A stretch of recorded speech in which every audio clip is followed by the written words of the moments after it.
É aquele negócio, tinha 19 anos, né? Estava ali do segundo para o terceiro período da faculdade e fui morar em Los Angeles com 6 amigos, né? A gente tinha 15 dias para arrumar um apartamento, a gente tinha um trabalho, que foi dos muitos trabalhos que eu fiz, esse foi de segurança. Então, fui procurar mais trabalhos, né? O outro que eu consegui que era muito legal foi de garçom, era uma churrascaria brasileira em Los Angeles, que o dono era egípcio, então uma multiplicidade de culturas ali, né? Então foi super legal ali, consegui ganhar uma grana boa e fazia outros trabalhos diversos, como ir em programa de auditório para bater palma e tal, também ganhava mais um dinheiro aí, né? E aí consegui, né, juntar os US$ 2.000.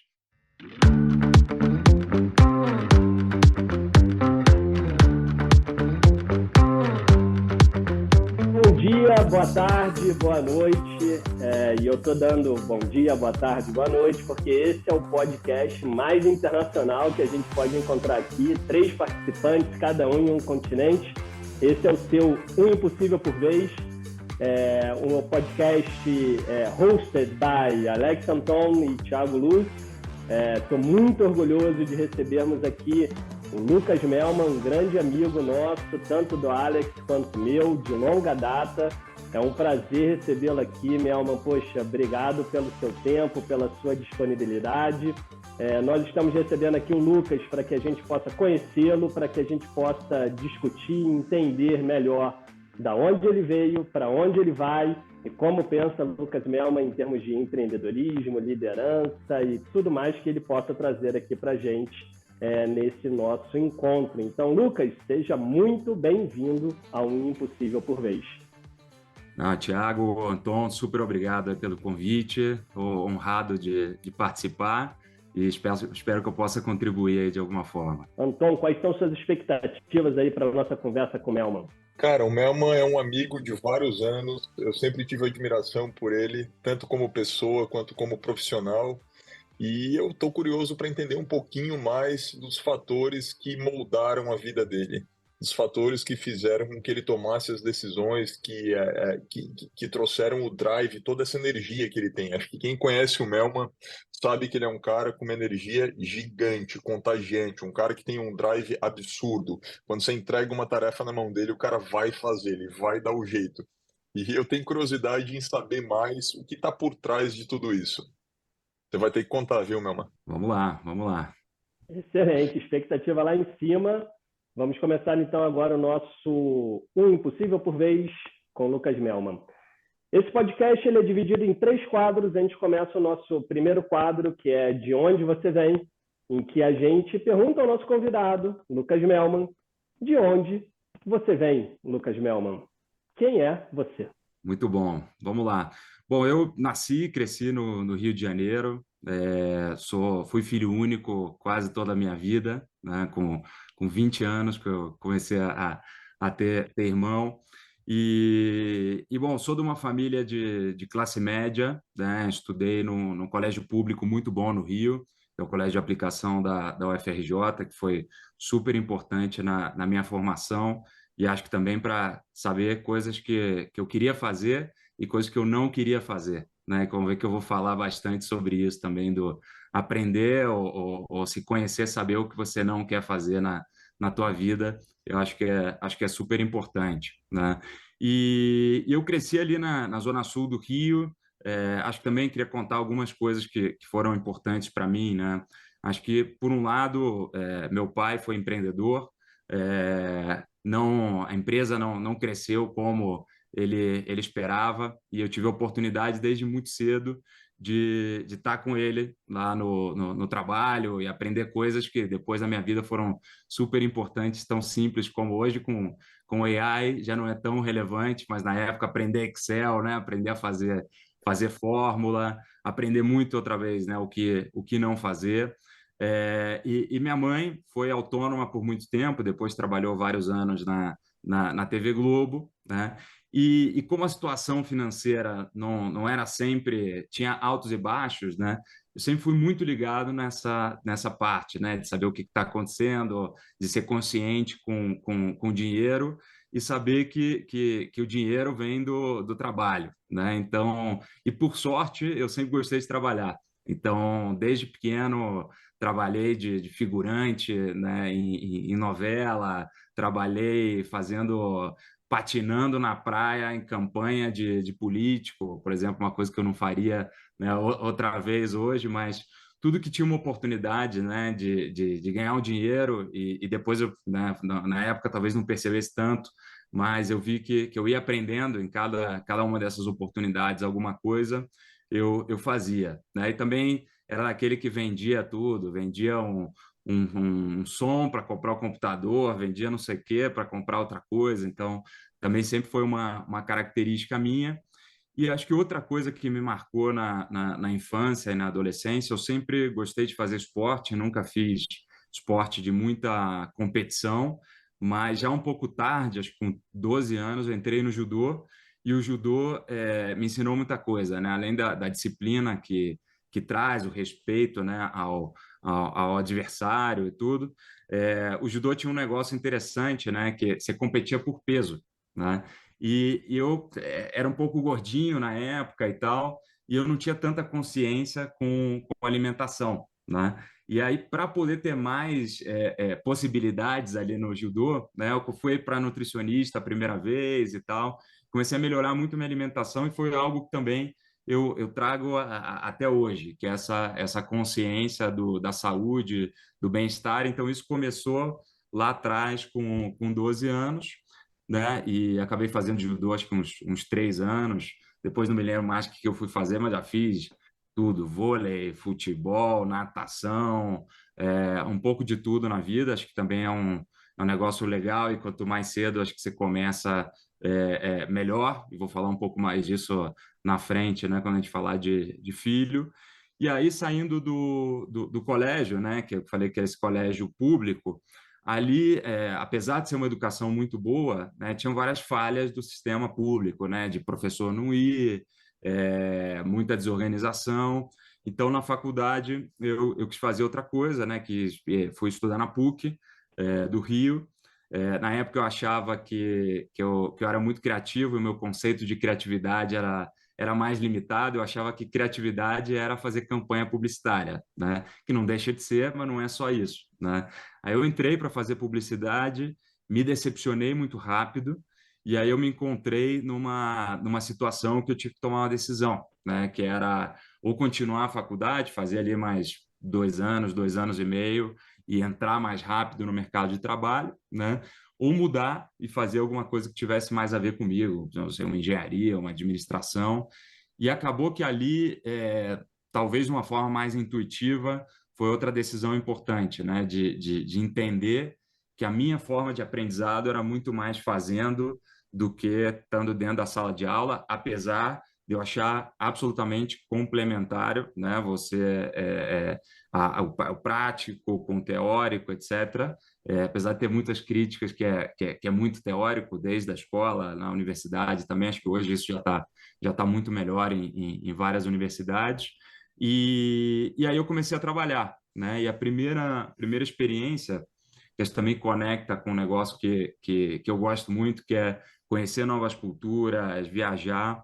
Eu fui fazer um Work Experience, né? Que é um programa desse que você vai para trabalhar em algum lugar do mundo. Em geral, a maioria das pessoas vai para os Estados Unidos, e a maioria das pessoas vai para a estação de esqui, né? E essa foi a primeira decisão que não foi tão minha, foi um amigo meu que viu tudo da viagem e tal, mas para mim me interessou muito, que não era na estação de esqui, foi em Los Angeles, né? Mas na cidade, que te dá também mais oportunidades, né? Tem mais coisas que você pode trabalhar. E foi interessante porque na época minha mãe e meus pais não tinham condição de pagar. Quem pagou essa viagem foi minha avó, né? E eu lembro até hoje, foram $2.000, né? Que era a passagem, a agência que viu lá o negócio que a gente ia trabalhar e 2 semanas de albergue, né? E é aquele negócio, tinha 19 anos, né? Estava ali do segundo para o terceiro período da faculdade, e fui morar em Los Angeles com 6 amigos, né? A gente tinha 15 dias para arrumar um apartamento. A gente tinha um trabalho, que foi dos muitos trabalhos que eu fiz. Esse foi de segurança, né? Em evento. e o trabalho de segurança era meio... Dependia se tinha evento ou não, né? Então, eu nunca ia conseguir os $2.000 que eu tinha me comprometido a pagar para minha avó se eu só trabalhasse como segurança, tá? Então, fui procurar mais trabalhos, né? O outro que eu consegui que era muito legal foi de garçom. Era uma churrascaria brasileira em Los Angeles, que o dono era egípcio. Então, uma multiplicidade de culturas ali. E o legal era que trabalhar no restaurante dava o minimum wage ali que você pagava, você ganhava por hora, mas tinha as gorjetas, né? Então, né, quanto mais você trabalhasse, melhor você trabalhasse, mais você ia ganhar. Então, já tem um negócio de meritocracia ali envolvido, né? Então, foi super legal ali, consegui ganhar uma grana boa e fazia outros trabalhos diversos, como ir em programa de auditório para bater palma e tal, também ganhava mais um dinheiro aí, né? E aí consegui, né, juntar os $2.000. E aí também foi uma outra coisa que eu aprendi, que apesar de trabalhar, sei lá, trabalhava 12, 14 horas por dia, fazia hora extra porque ganhava mais e tal, mas também aproveitar, né? Viajar, sair e tal, que é um negócio que eu acho super importante, né? Ter esse equilíbrio.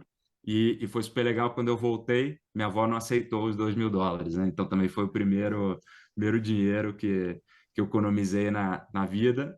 E aí aqui alguns fatos curiosos, né? Está em Los Angeles, eu morava em Hollywood, que parece super glamuroso e não é nada, mas nos eventos, tá, a gente via várias pessoas famosas e no final, o último evento que eu participei foi no Oscar, né, daquele ano de 2004, se eu não me engano.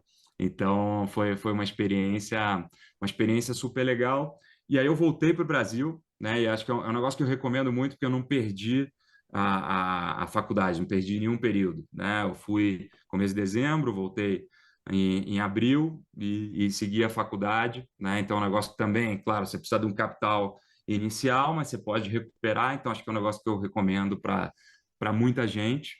E eu voltei, como eu trabalhava muito em Los Angeles, e na época eu estudava à tarde, né? Eu voltei a me sentir um inútil, né? Porque eu ficava ali de manhã, acordava a qualquer hora e tal. E aí comecei a tentar algum estágio mais ou menos na minha área, que eu não sabia qual era exatamente, né? Porque eu sabia que não era publicidade, então tentei um negócio em marketing e tal, e não consegui, né? Porque estava muito no começo da faculdade, estudava à tarde, quebrava os horários e tal. E aí eu fui trabalhar numa loja de roupa, né? Então fui vender roupa, que foi outro negócio assim muito, muito legal. Acho que trabalhar com vendas, ganhar comissão, já tem um negócio daquela competição saudável, né? De quem vende mais, quem está na vez, e o negócio de atender o cliente, né? Porque tá o pessoal experimentando roupa, aí você tem que dar a tua opinião, e você já entra naqueles dilemas, né, morais, vou falar que a roupa tá boa, se eu acho que não tá tanto e tal. Então, me confrontou com coisas que parecem ser simples, mas não, né, que deixaram também um aprendizado ou questionamentos para mim mesmo, né, que mais para frente eu fui conectando com outras experiências. Mas o que eu queria, não sabia que eu não ia trabalhar na loja, né, minha vida toda. Então, fiquei uns 6 meses, peguei o Natal ali, né, que dá para vender bem, e queria buscar alguma coisa nessa minha área, que depois eu fui descobrir qual é, né? Aí, um tempo, trabalhei numa ONG da faculdade, e isso também quero, e vão ver que vou conectar com outra coisa que vai seguir. Eu acho que a faculdade, a universidade te dá possibilidades assim infinitas, né? O negócio é você ir procurando quais que você quer, sabendo, muitas vezes as pessoas nem sabem, né, o que está disponível. E eu trabalhei um tempo nessa ONG e entrei na empresa Júnior, que foi transformacional para mim, né? A empresa Júnior, empresa de consultoria só de aluno, né? Mas dá consultoria para empresa de tudo quanto é tamanho. Eu lembro que na época a gente tinha Ambev de cliente, tinha Souza Cruz, tinha um monte de empresa grande. E aí eu entrei numa área de planejamento estratégico, né? E que também soa super bonito, né? Planejamento estratégico e todo, mas o que foi bom para mim. Do planejamento estratégico, você tem que olhar todas as áreas, né, de um negócio, né, de finanças, de marketing, de operações, de RH, de tudo, né? E aí foi na empresa Júnior que eu aprendi que eu sou um generalista, né? Que eu não, meu negócio não é me aprofundar muito, muito, muito em uma coisa só, né? E também sou muito curioso, então quis conhecer várias áreas e na empresa Júnior também fiz projetos de planejamento estratégico, de marketing, de finanças, de pesquisa. Depois virei o cara que estudava publicidade, virei diretor financeiro da empresa Júnior. Então, umas coisas assim bem diversas. E foi impressionante também ali. Foi onde eu fiz conexões que eu tenho até hoje, né, na minha vida. Então, também é outra coisa que eu comecei a aprender ali o valor dessas conexões e de manter essas amizades para o resto da vida. Depois fui trabalhar na empresa de uma das pessoas um amigo que trabalhava comigo na empresa Júnior. Então foi outra experiência assim incrível.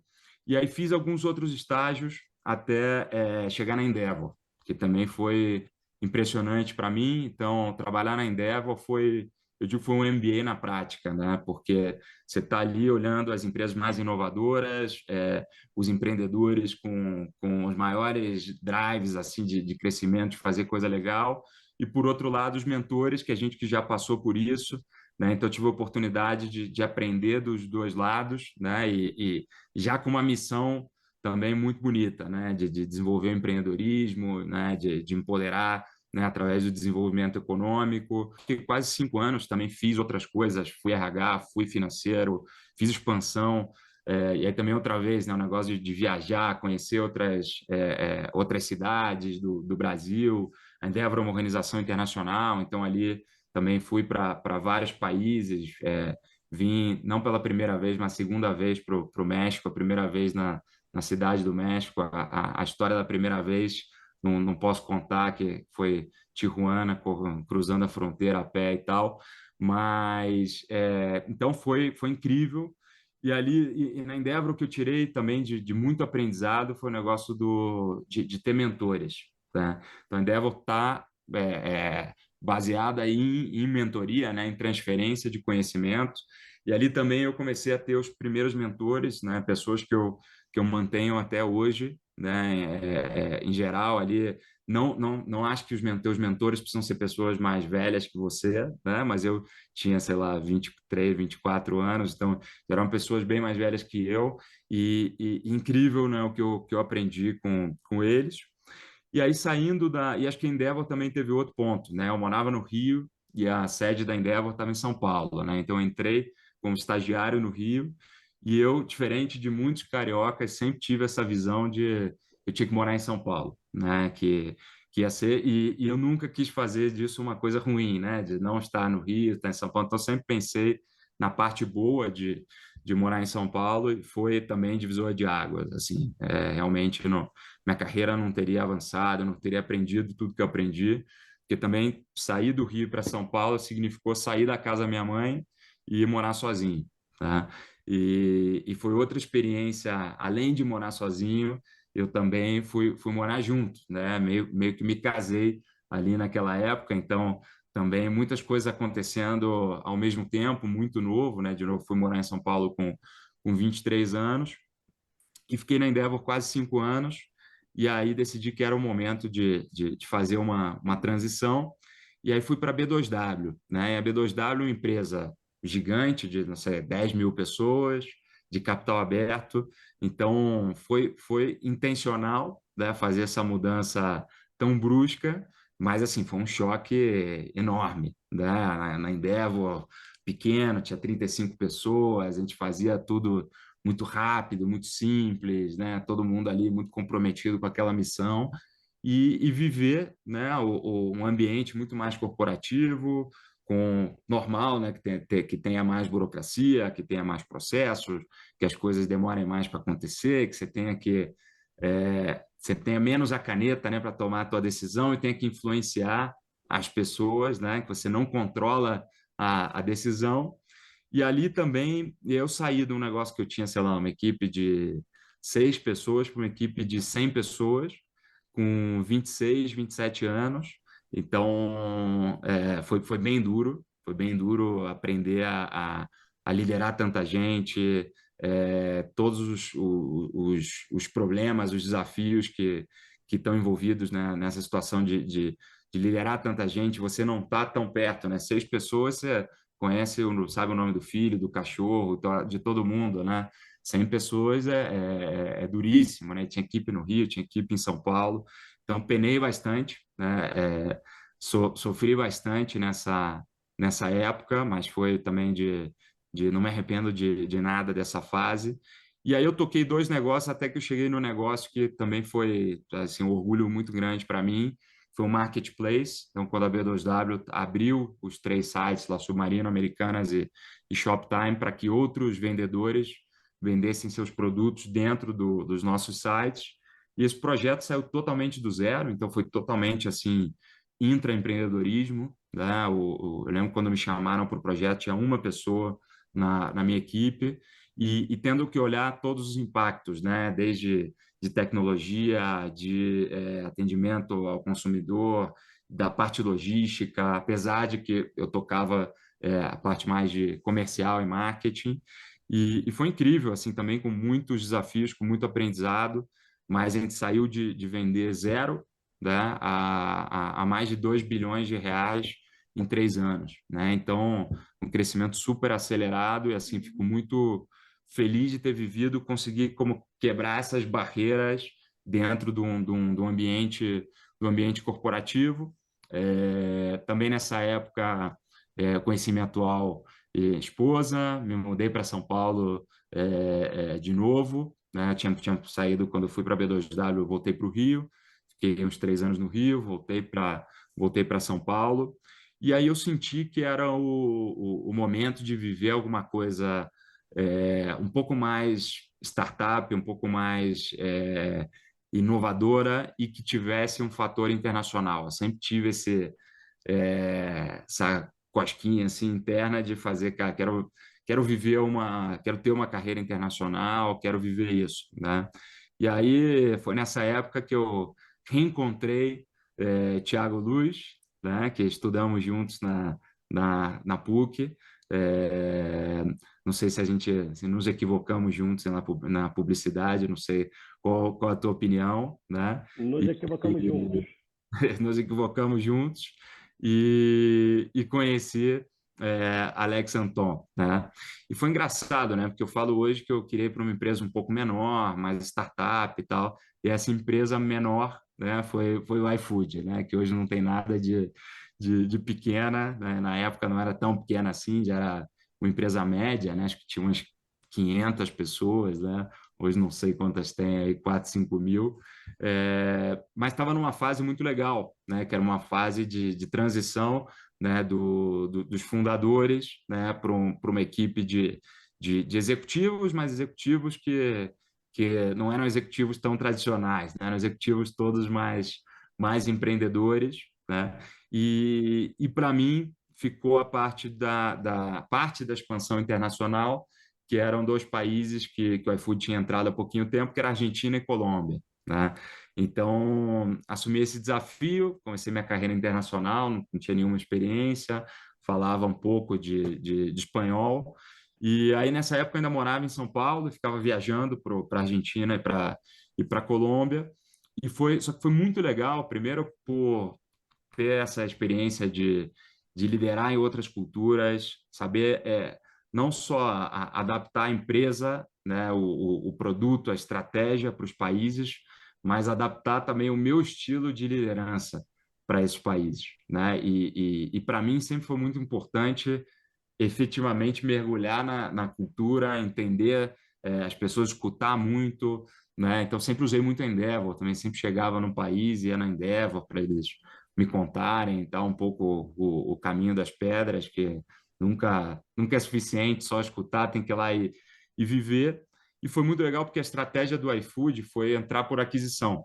Então, o iFood comprou 3 empresas pequenininhas em cada um desses países e os empreendedores, a maioria, ficaram na empresa, né? Então, foi muito bacana porque eu voltei a trabalhar com empreendedores, né, levando a minha experiência mais corporativa que eu tinha adquirido na B2W. Estava todo mundo bem incentivado também, porque os empreendedores tinham os earnouts deles e tal, então a gente tinha objetivos muito alinhados e foi um ano muito legal, assim, né? E o iFood aprendendo também a dar mais suporte para os países. Acho que vão ver nas minhas outras experiências que eu vivi muito isso, né? De empresa não só brasileira, mas colombiana e recentemente chilena, tentando fazer expansão internacional e vivendo todos os desafios disso. E aí, como a gente foi bem na Argentina, na Colômbia esse ano, me convidaram para vir para o México, que é onde eu tô, continuo aqui no México, já vai fazer 6 anos que eu tô aqui.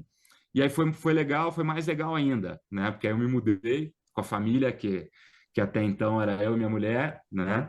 E aí foi um desafio enorme, né? No México, um país gigante, igual o Brasil, cheio de diferentes culturas. Aqui no México, o iFood era uma joint venture com uma empresa da Inglaterra, de capital aberto, então tinha o lado talvez mais empreendedor do iFood no Brasil, com um lado um pouco mais tradicional, que também não dá para dizer que o Just Eat era uma empresa tradicional, mas com suas restrições por ser de capital aberto, né? Tinha um reporte para os dois países, e era um momento muito difícil em termos de negócio, porque Uber Eats e Rappi investindo muito, né? Então uma guerra ali de preço, de marketing, de tudo, né? E era uma equipe grande também. Quando cheguei eram umas 120 pessoas, quando eu saí eram umas 350, com muita gente espalhada pelo México, né? Quando fazer mais liderança remota não era tão trivial como é hoje, que não é nada trivial no meu ponto de vista, mas não era tão comum, né, como é hoje pós-pandemia. E aí ali estava, no momento, nosso sócio estava para ser vendido, eu vi que a gente provavelmente não ia ter a mesma capacidade de investimento que a gente tinha, e surgiu a oportunidade de ir para o Gympass, né, que era outra startup unicórnio brasileira, nesse caso mais internacional, né? O iFood estava em Brasil, Argentina, Colômbia e México. Gympass já estava em 12 países, tinha operação nos Estados Unidos, tinha operação na Europa. Então eu vi que era também uma oportunidade de trabalhar numa empresa multinacional, né? Mais brasileira, scale up, né? E que ali eu ia ter várias oportunidades.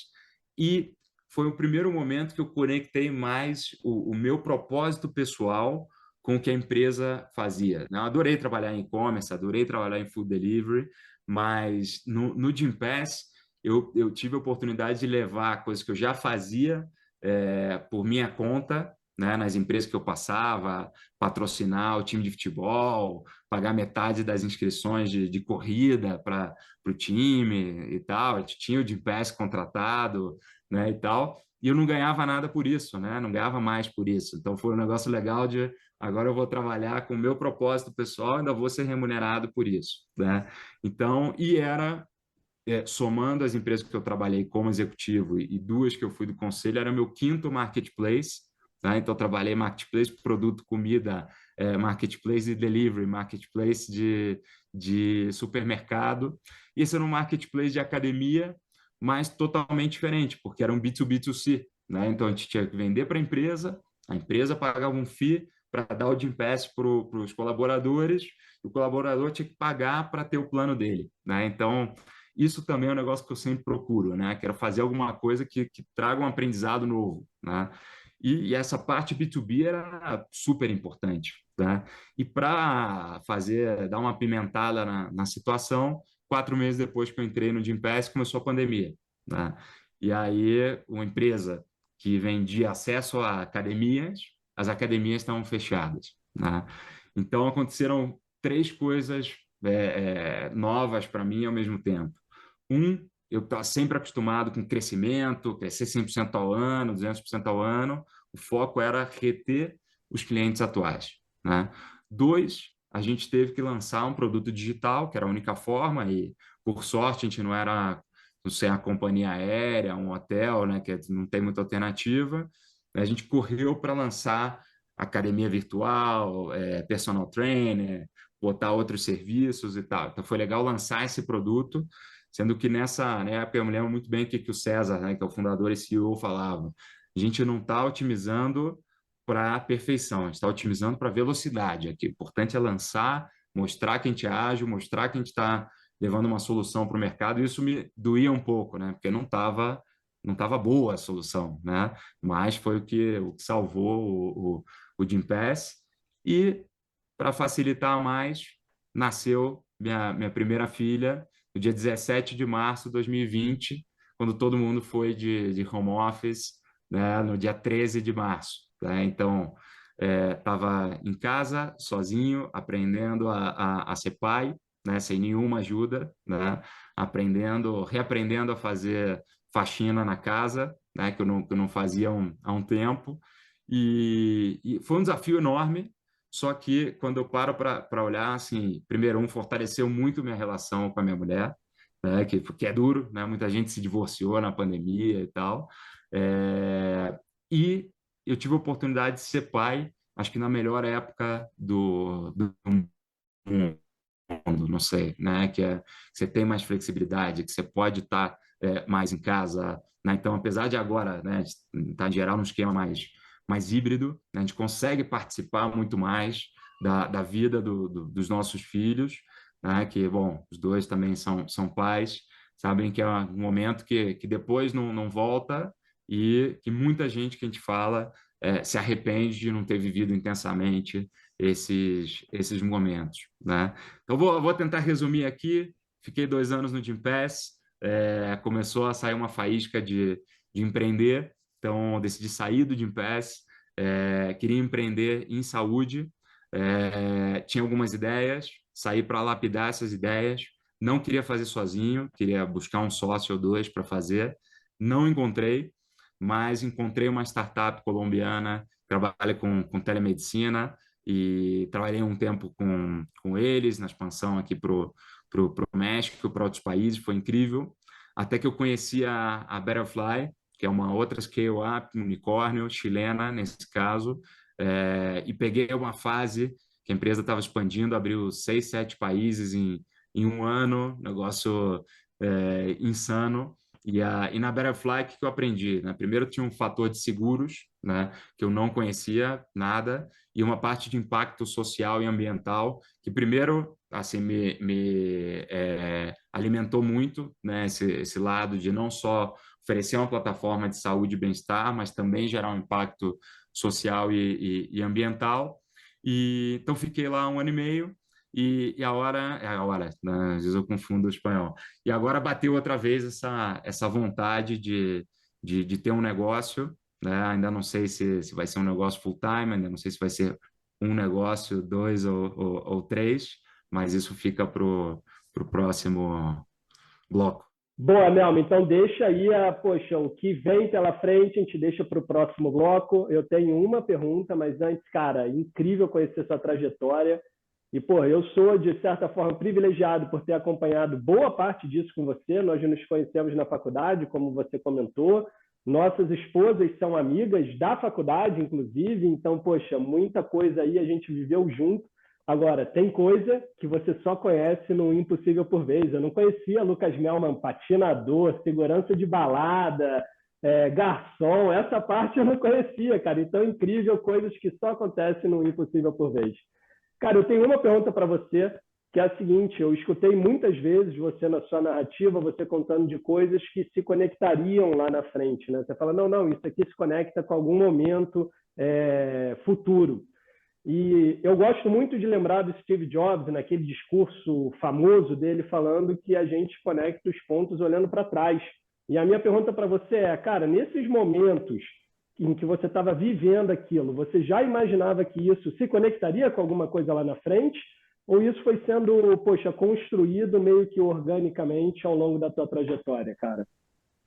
Eu acho que quanto mais ia passando o tempo, eu via que podia conectar, né? Obviamente, lá no judô, eu não imaginava que algum dia eu ia trabalhar com uma plataforma que tinha nutricionista, né? Uma plataforma que ajudava as pessoas a encontrar uma atividade para poder se manter ativa, né? Mas com o tempo eu via que isso, porque eu tinha essa vontade e tem até alguns amigos meus que me falam assim que eu influenciei positivamente para a pessoa ter uma vida mais saudável, mais equilibrada, talvez, né?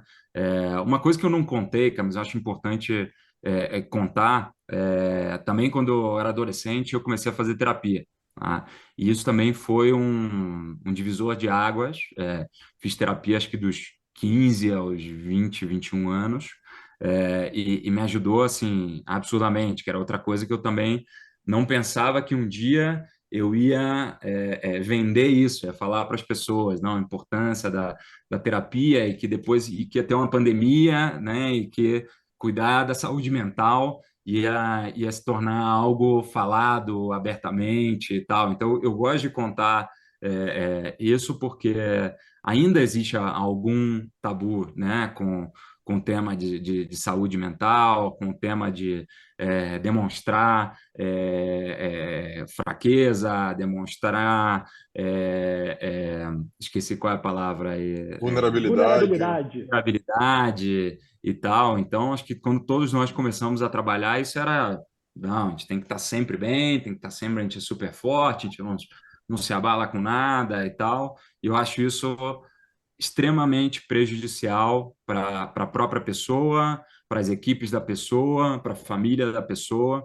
Então, acho que sim, com o tempo eu fui vendo que em algum momento eu ia me dedicar mais a isso, né? Mas acho que vem com a maturidade, com a experiência, né? Então é isso. Cara, excelente você está falando da terapia. Certamente o Antônio tem pergunta aqui, cara. Só fazer um comentário rápido aqui, Antônio. Poxa, excelente ouvir você falando de terapia, meu, porque eu acho que esse tabu que você com razão cita que existe, eu acho que ele acontece principalmente entre nós homens, né, cara? O que é prejudicial ao extremo para nós, para as famílias, inclusive para os nossos negócios também, né, cara? Então, poxa, todo mundo para terapia, que eu acho que todo mundo deveria fazer, e se beneficiar disso, nós teremos uma sociedade seguramente mais harmoniosa, mais feliz e também mais produtiva. Antônio, Pô, Melma, história super inspiradora, cara. Me identifiquei com vários pontos da tua jornada. Acho que cada passo dessa jornada daria um episódio inteiro aqui. Mas uma coisa que eu queria entender é que, poxa, você demonstra um comportamento empreendedor desde muito cedo, né? Puta, vendedor de loja, foi para os Estados Unidos, se virou de tudo quanto é jeito. Empreendedorismo é muito disso, né? É se viragem. E isso está em você, está no teu DNA, está na tua pele desde sempre. No entanto, até agora você teve uma carreira muito empreendedora, mas ainda foi uma carreira executiva. O que te impediu de começar um negócio antes, cara? E aqui eu dando uma de psicólogo, você trouxe muito a questão do valor do trabalho e valor do dinheiro, né? Algo como sendo um valor da tua família. É, Você acha que existe uma aversão ao risco, ao medo de não dar certo, ao medo de não conseguir trazer dinheiro para casa, e foi por isso que até agora você continuou investindo na carreira de executivo versus, não, vou arriscar tudo e vou me lançar no empreendedorismo full time no sentido de abrir o teu negócio? Cara, ótima pergunta. Com certeza, tem uma aversão ao risco, de alguma forma, né? Eu acho que com o tempo eu fui mitigando um pouco isso, mas obviamente também por ter, né, conquistado coisas e poder ter algum patrimônio, mas sem dúvida, acho que o histórico de alguma forma familiar, né, de ter visto minha mãe sendo autônoma um tempo e tendo períodos de muito trabalho, períodos sem trabalho, né? Meu pai também ali batalhando com a empresa que não deu tanto certo, né? Como a gente gostaria. Então, isso, de alguma forma, me trouxe essa certa aversão ao risco, que eu fui mitigando, por exemplo, né? Há uns 5 ou 6 anos, comecei a investir em empresas, né? Tanto anjo como através de alguns fundos no México e no Brasil.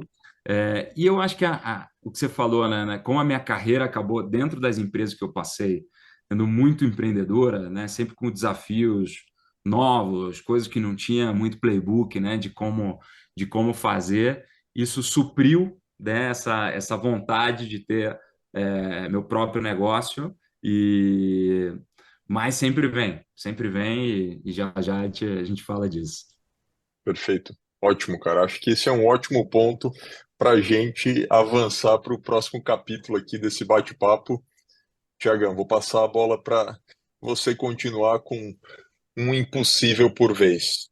Bom, Antão, então vou seguir aqui. Agora a gente chama o nosso quadro Um Impossível por Vez. Eu adoro conseguir, como o Melman estava comentando no nosso primeiro quadro aqui, as conexões, né, que vão sendo construídas ao longo da trajetória.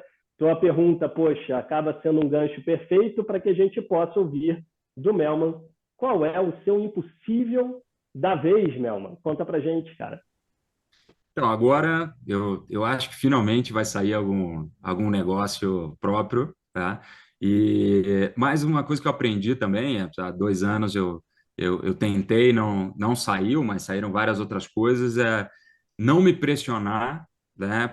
Se não sair isso, não tem problema, né? Desde que eu esteja fazendo alguma coisa que eu estou me divertindo, que eu consiga, né, pagar aqui o leitinho das crianças e tal, não tem problema, né? Mas como eu falei, né, eu já sei as coisas que eu não quero fazer, os setores que não me interessam, e eu estou muito focado em seguir trabalhando, né, seja meu negócio próprio, ou ser executivo, em coisas que melhorem a vida das pessoas, né, ou que gerem um impacto positivo no mundo, né? Então, tem alguns interesses. É um tema de alimentação saudável, principalmente baixa em carboidratos. Então, a gente está vivendo um mundo hoje com muitos problemas de saúde, gente tendo câncer super cedo e tal, e muito disso vem de uma má alimentação, né? E antes eu focava muito mais em exercício, em estar ativo, claro que é complementário, né, junto com a saúde mental, mas a alimentação tem né, um impacto muito, muito forte.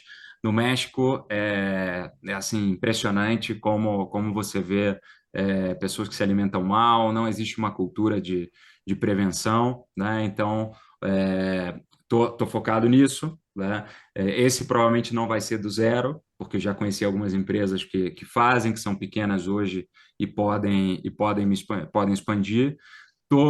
Me envolvi também em outro projeto que é para facilitar as pessoas poderem fazer exercício em qualquer lugar que elas estejam. Então, romper um pouco com não necessariamente a pessoa quer ir para uma academia ou tem tempo de sair para correr na rua. Então, é um outro projeto, tá? Também estou me envolvendo mais com as empresas de saúde que eu investi. Então, também uma das coisas que eu pensei é, já estou investido nessa empresa, gosto desses founders, então quero me dedicar mais para eles. E estou avaliando também a possibilidade de ser mentor, ser advisor de algumas empresas, sempre também focada nessas coisas, né, que geram impacto positivo. Uma preocupação muito grande que eu tenho é me envolver em coisa demais, porque também não é apesar de eu ser um generalista, eu não sou tão generalista em negócios, né? Quando eu entro no negócio, eu gosto de me aprofundar muito naquele negócio, na estratégia, e se é um negócio de terceiros, que eu sou mentor, também só acho que eu posso aportar valor se eu conhecer muito bem o negócio e as pessoas que estão envolvidas, né? Mas, outra vez, não descarto voltar a ser executivo, não descarto trabalhar em empresa grande, em startup. Então, essa parte está aberta. E o que eu espero é que sim, ao menos eu possa ter alguns negócios rodando em paralelo e, quem sabe, poder ir full time também para algum negócio próprio. Então, ainda está meio em aberto, mas estou curtindo bastante esse momento. Cara, super inspirador, né? Muito legal ver como as coisas se juntam mais uma vez no teu impossível da vez. E, cara, uma coisa que você falou que eu acho que é muito legal e que eu não entendia lá nos meus 20 anos e que é a beleza de agora tá nos 40, é, saber aquilo que eu não quero, né? Acho que essa é a beleza da maturidade. Você vai descartando aquilo que não funciona para você, à medida que você continua tateando, explorando para descobrir o que faz sentido naquele momento. E eu acho muito legal também você trazer essa questão de se permitir mudar de ideia. Você tem uma intenção, é isso que eu quero, cara, mas a vida é dinâmica, o mundo é dinâmico. Ninguém tem certeza de absolutamente nada. A vida é experimentação. Você experimenta, porra, funcionou, eu continuo, não funcionou, eu troco, vamos para a próxima.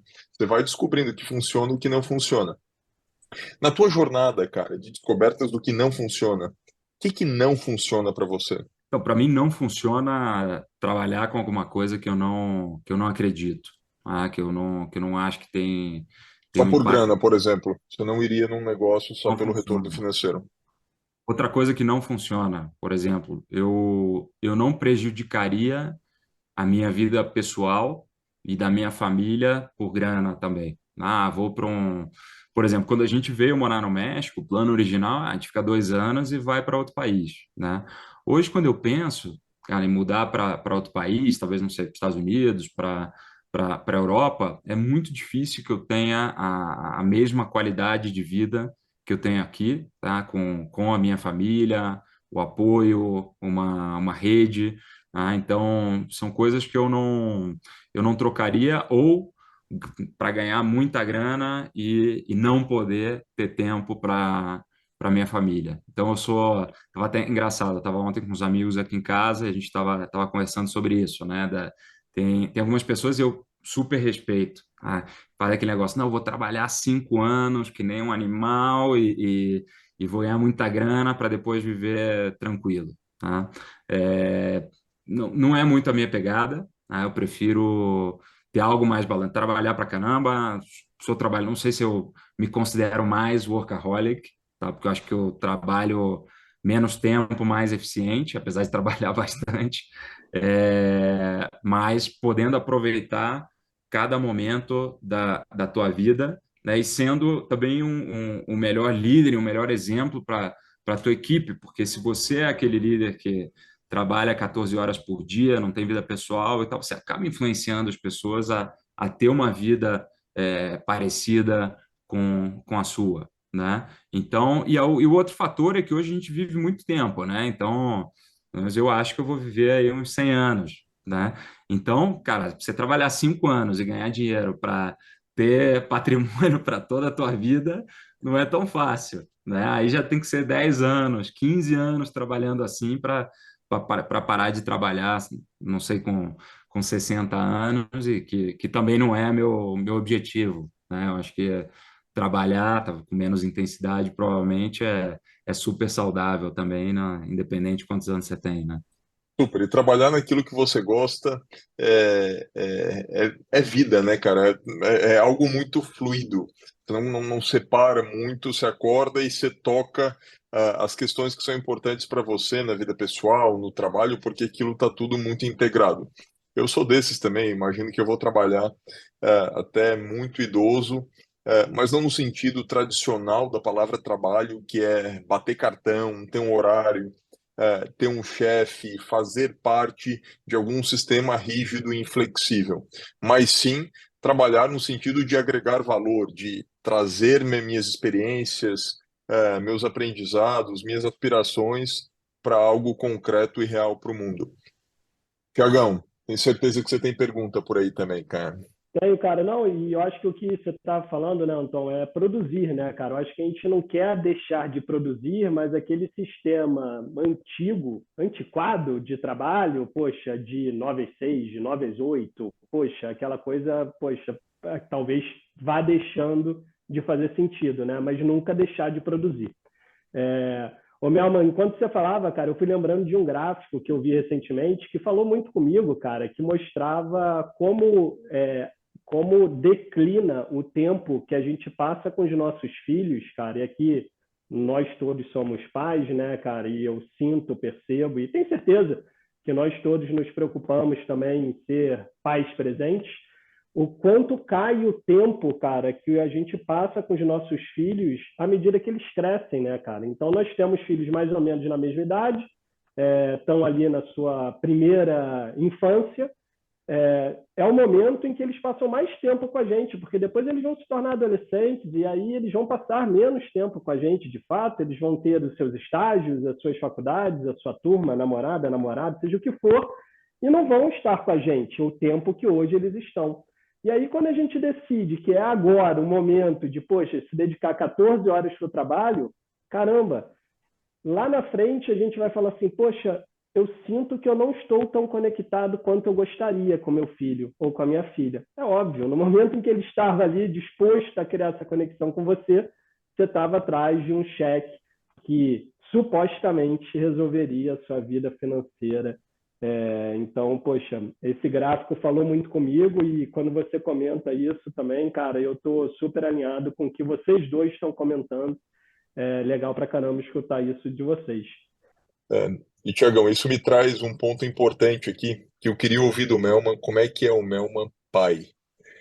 Eu lembro que quando eu tive a minha filha, a Aisha, eu postava algumas fotos tal, e ele sempre achava legal aquela minha curtição de pai, gostava de ver foto de criança, o olho dele de fato brilhava.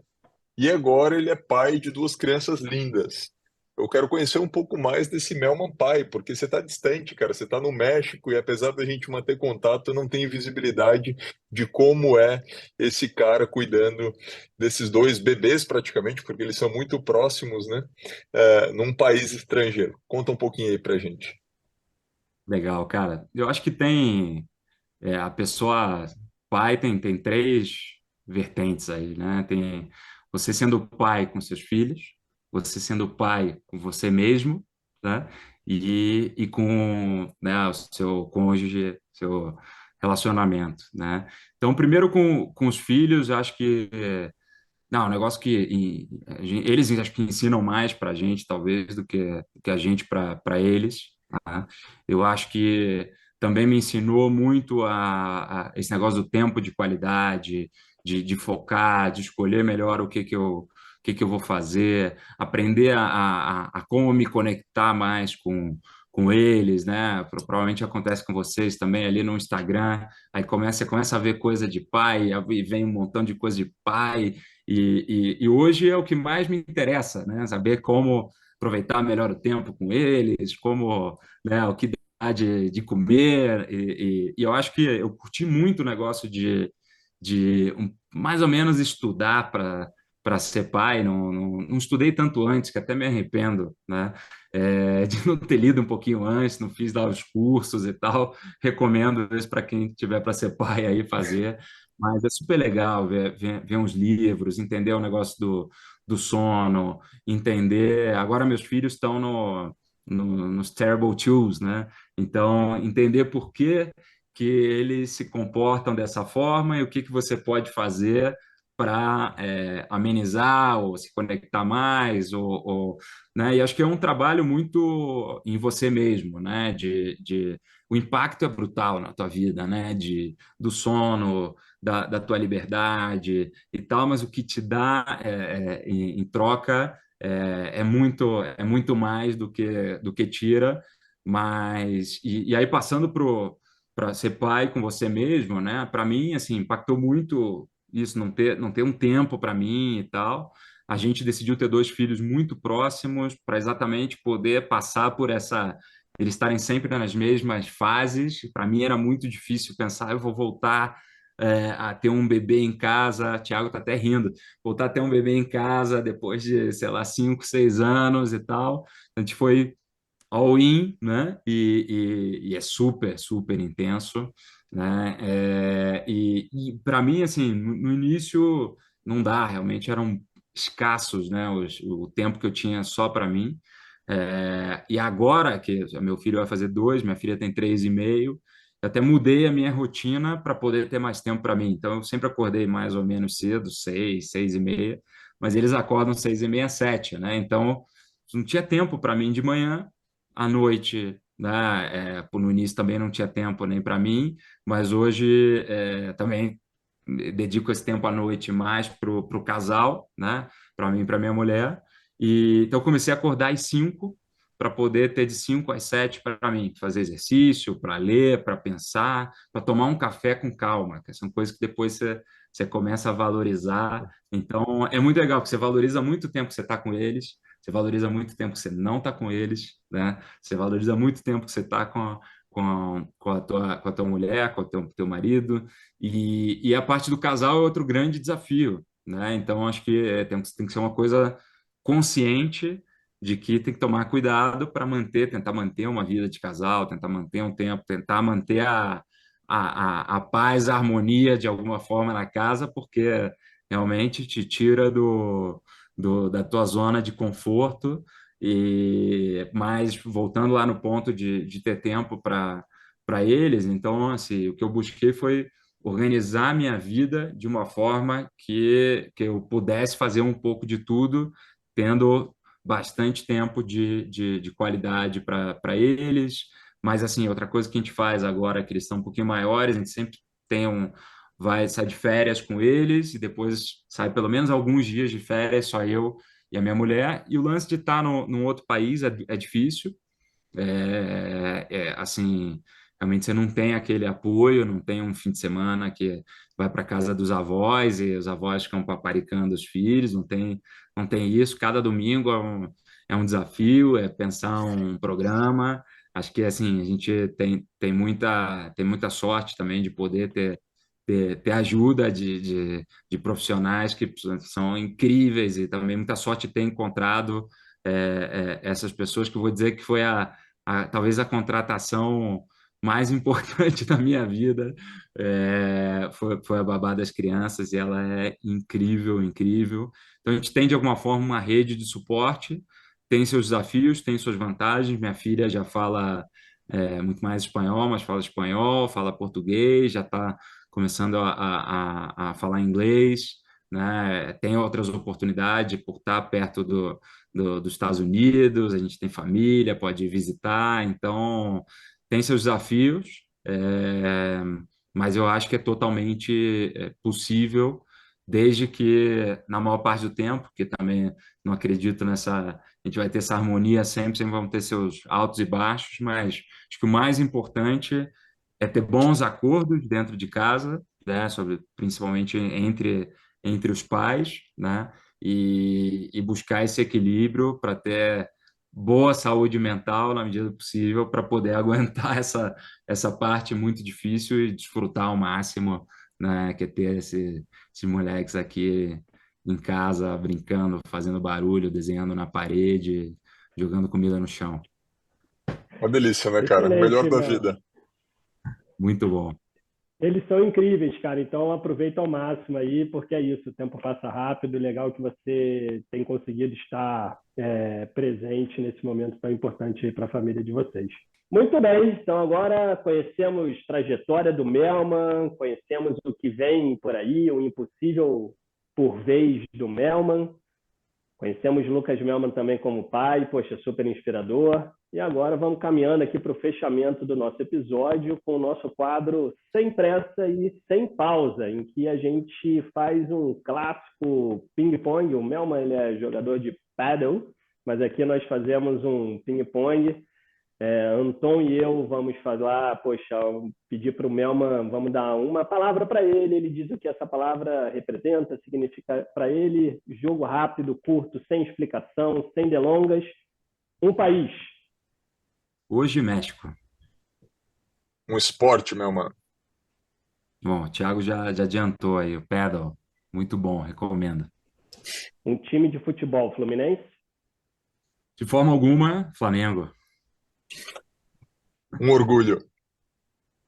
Acho que é família. É família. Sua motivação, Melman. Acho que hoje duas, né? Acho que a família, meus filhos motivam muito, mas tenho essa motivação grande de fazer coisas que impactem positivamente a vida das pessoas. Isso me motiva muito.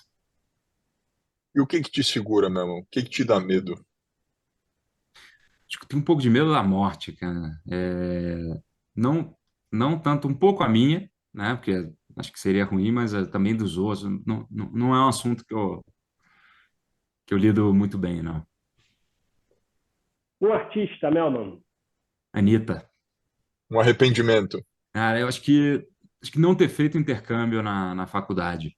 Acho que poderia ter sido outra oportunidade muito boa.